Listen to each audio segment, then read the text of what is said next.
Starting a new FTC Robotics season can feel a bit like drinking from a fire hose.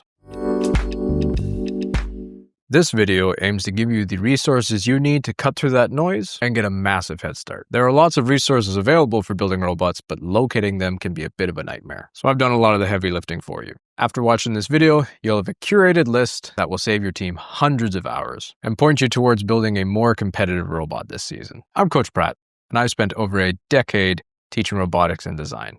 I've mentored FTC teams to national championships and multiple Inspire Awards. The resources I'm sharing with you today are the same resources that I use with my teams. I'm going to run you through my go-to lists based on 4 different key areas for your specific needs. We'll first take a look at general resources that every team needs to know about that can help you in all these different facets. Then we'll take a look at build and design specific resources in electronics. We'll look at programming specific resources. And then finally, we'll look at outreach or team soft skills resources that really every member on your team should be doing and developing. One of the biggest things about finding resources is you simply don't know what you don't know. And trying to locate all these resources can be a huge challenge. And there are way more resources that exist than the ones I'm going to show you today, but these are some of my favorites. Looking at general resources, I think every team needs to know about because I think they're really good resources in a large scope. Is Game Manual 0 is a fantastic resource. Also, don't be concerned about having to take a look at the URLs up here. I have a link to them down below. So GM0 or Game Manual 0 has resources for everything from being a team to design skills, common mechanisms for CAD, all the way up to programming software, and a whole bunch of different things. So for instance, if you want to learn about design skills and you want to get into CAD tutorials or design strategy, you can get in here and there's a whole bunch of specific things just on that. For hardware components, and I want to get into specific tips and tricks on certain things, great resources on there. If I want to get into common mechanisms and I want to take a look at dead wheels, there is a bunch of fantastic resources here.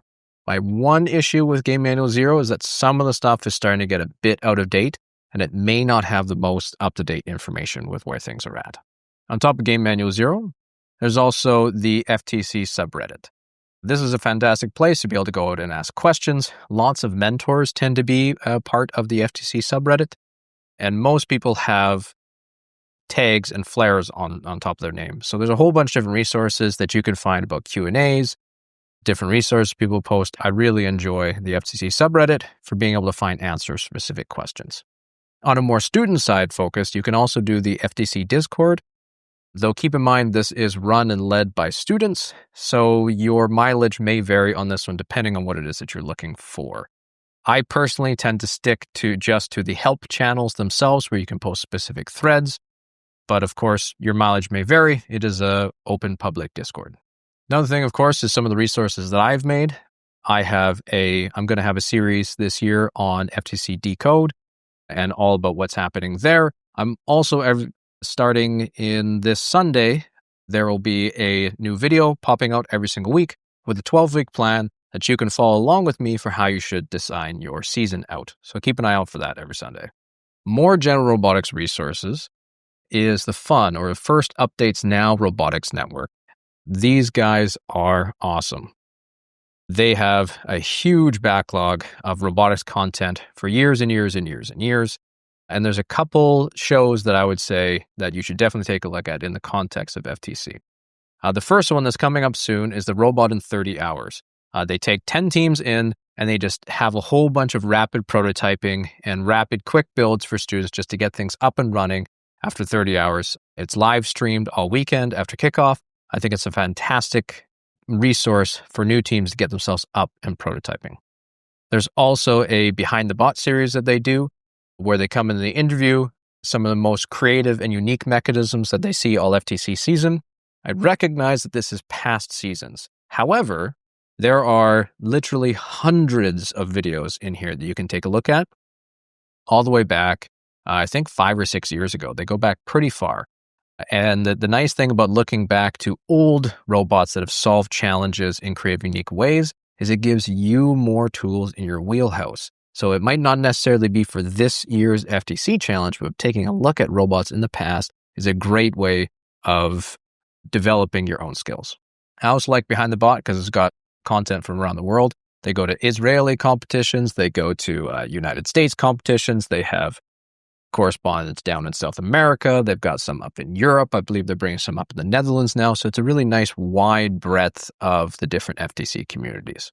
And then similarly to my analysis of the game that's going to be popping out, First Network, or the FUN Robotics Network, also puts out their own game analysis and strategy breakdowns. And it's always excellent to have more opinions in the space, because the more views and the more people that you are researching and interacting with about how to analyze a problem allows you to view a problem in many different ways, in many different lights. So you absolutely should not focus on just one person's opinion. Now, I also have a series on examining competitive robotics. I can't travel near as far, so I have robots based on the World Championships for Into the Deep, as well as the European Premier event for the Into the Deep season. That would be worthwhile to take a look at. And the last thing I'll say in terms of general resources is taking a look at my lecture here that is adapted from a previous mentor for why I think that most FTC teams fail and how I think they can improve on this. I'd say this is a recommended watch for any team before they start into their season to help set themselves up for success for the rest of that season. So with the general resources out of the way, let's start taking a look at some of the more build specific or build and design specific. And this one kind of breaks it into both physical mechanical building, electrical appliances, electrical components, and then also a computer-aided design. When it comes to thinking about how you might build a robot, again, I go back to the First Robotics Network and I take a look at their Behind the Bot series. I take a look at what other robots have done in the past. I take a look at my Behind the Bot series. I take a look at how have other robots achieved previous challenges. A great one is Project B. It's an unofficial FRC mechanism encyclopedia. I'm aware that's FRC. However, they have things like game piece examples, drivetrains, intakes, indexers, lifts, shooters, climbers. There's a whole bunch of different things you can take a look at where you can see other CAD, other ideas for how they intake cubes, how they intake frisbees, and whatever. So it's just more tools in your toolbox. This is a great encyclopedia of different kit pieces. On the manufacturer side, GoBilda and Rev have full documentations on how you can use their parts. And they also have Starter Robot series. So I highly recommend, and I'm going to actually say this one twice. An old mentor told me when I first started mentoring FTC teams is that every single year, half of the FTC teams around the world do worse than the starter robots that GoBilda, Rev, Studica, and AndyMark put out. I'll say that again. Every year, they put out kickoff concepts. They put out a starter robot that you can build for your own. That's a base level success for the challenge. And every year, over half the teams do worse than that pre-made bot that GoBilda and Rev put out. So start by looking at GoBilda and Rev and their starter robots and Studica's starter robot. I'm also going to be putting out a starter robot this year that has a little bit of 3D printed parts in there just to see another way of how you might go about approaching this challenge. GoBilda has what they call product insights. You can take a look at these and they have just little views of unique ways that you could use their parts. And same thing with the Rev documentation about how you can actually use the Rev Duo structures and putting them together. For more resources on the building parts, I have a full list of different robotic building tutorials here. Things like how you might assemble linear slides, how different mechanisms work. I also have comparisons between linear slides, belt versus string-driven, robot electrical guides. I have a whole whackload of different resources here in my robot building tutorials playlist. I have a whole playlist just dedicated to types of intakes that you can design. I have a whole playlist just for types of lifting mechanisms and how you might pick things up off the ground, how you might move things around. I have a whole playlist just for drivetrains and how you can build different drivetrains, assemble them, the mathematics behind how mechanism drives work. I have a playlist on electrical components and how you can deal with electricity and your wiring and so on in your robot. So I've got a lot of resources that I've spent the good lion's share of the last half year of my life trying to develop for teams to be able to help build robots in practical ways. On the CAD side of things, if you're using Fusion, I've got a full list of tutorials here on how you can develop using Fusion, sometimes called Fusion 360 for there. If you're using Onshape, frcdesign.org is a fantastic resource for learning to use Onshape specifically for FTC, FRC, competitive robotics. On the programming side of things, if you want to learn how to use Java, I've got a full playlist here with a lot of different strategies and structures for how you can design basically most common sensors inside of FTC, as well as how you can set up an Android Studio and get programming with some really nice quality code. There's also a fantastic book that dives even deeper into FTC. It's called Learn Java for FTC by a mentor called Alan Smith. The full PDF is available online, but I would recommend that you pick it up on Amazon just because this mentor has put so much time and effort into this that giving him a little bit of support for the time that he continues to put into this would really help him continue to support the community in that. There's, of course, the official FTC SDK that I'd recommend that you go ahead and clone on GitHub. This is all the specific code for every single year that you need. A new SDK with resources for this specific year gets released in kickoff week. When it comes to computer vision, if you're able to snag yourself a Limelight 3A, I've got a full list of tutorials on that. If you can't get yourself a Limelight 3A, you can also take a look at Easy OpenCV. It's an excellent way of bringing in OpenCV into your robot in an FTC context. There's also the FTC dashboard, if you haven't taken a look at. This is a really worthwhile sort of extra tools you can use to be able to put on your robot controller, and it gives you a little bit of extra control over running your robot. You can see a little bit more data. It's a great resource to have on site, and their documentation is really well put together. When it comes to dealing with pathing and autonomous pathing, there's two options you can take. There's the Roadrunner path, and there's also Pedro pathing. Pedro pathing 2.0 was recently released a few days ago, and this is the newer pathing, whereas the Roadrunner 1.0 has been around for quite a bit longer. In terms of which one works better for you, you're going to have paths on both camps. I would say whichever one you have more experience with is likely the route you should continue to go down. If you're a new team, I'm not really sure which one you should pick at this moment.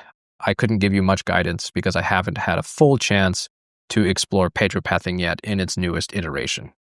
What I can tell you is that teams have been successful with Roadrunner and teams have been successful with Pedro pathing on a world-class scale. So both of them will be successful pathing programs for you to run.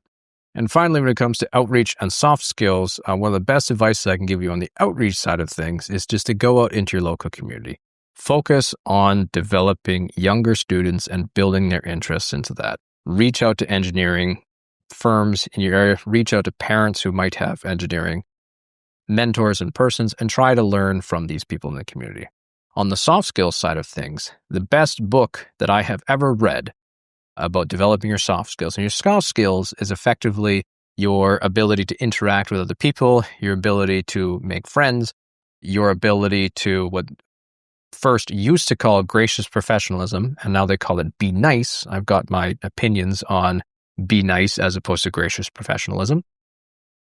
But one of the best ways you can do that is develop your soft skills, and effectively your people skills. There is a fantastic book written in the early 1910s, 1920s-ish, almost 100 years ago, is How to Win Friends and Influence People by Dale Carnegie. There are some really old references in here, but the ways that Dale Carnegie goes about expressing how to talk to people and how to influence others in positive ways, it is an absolute recommend book. I think that everybody should read this at one point in their life. When it comes to other soft skills, I've got a full playlist here on robotics team success, everything from how you can talk about the design cycle to different engineering rules you can follow and so on.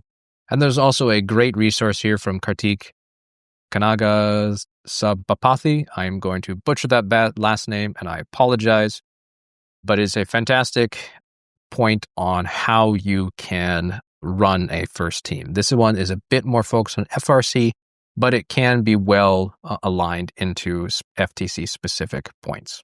So I hope you found that a helpful list of resources.